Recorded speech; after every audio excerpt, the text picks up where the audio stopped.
عام گھروں میں بیمار ہونے کی صورت میں دوست احباب سب کا یہی کہنا ہوتا ہے کہ ڈاکٹری علاج کروا لو، چاہے وہ کتنا ہی مہنگا کیوں نہ ہو، مگر حکیم کے پاس جانے کی بیوقوفی نہ کرنا، کیونکہ وہ پلٹ پلٹ کر وہی ایک معجون والی ڈبی تھما دے گا جس سے فائدہ صدیوں میں ہی ہوگا۔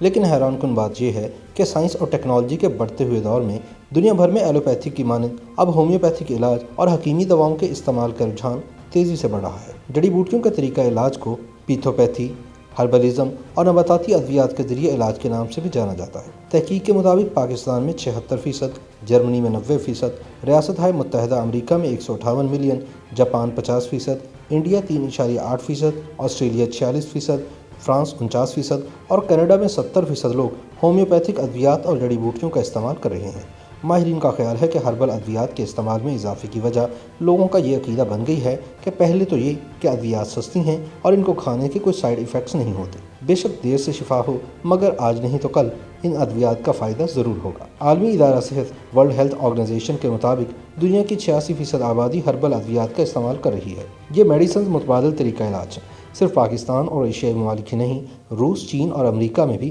کینسر، بواسیر، بلڈ پریشر، آنتوں، معدے کے امراض، ذیابیطس، امراض قلب، سانس کی بیماریوں، جوڑوں کے درد اور موٹاپے کو کنٹرول کرنے کے لیے ہربل ادویات کے استعمال میں اضافہ ہو رہا ہے۔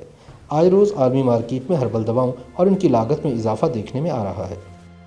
YouTube پر گوگلی نیوز دیکھنے کے لیے youtube.com کی سرچ بار میں googly news T V type کریں۔ گوگلی نیوز کے پیج پر سرخ رنگ کے سبسکرپشن والے بٹن پر کلک کرنا نہ بھولیے۔ YouTube پیج پر اپلوڈ ہونے والی ویڈیوز سے باخبر رہنے کے لیے بیل آئیکن پر کلک کیجیے۔ آپ کو ہر نئی ویڈیو کے بارے میں نوٹیفیکیشن موصول ہو جائے گا۔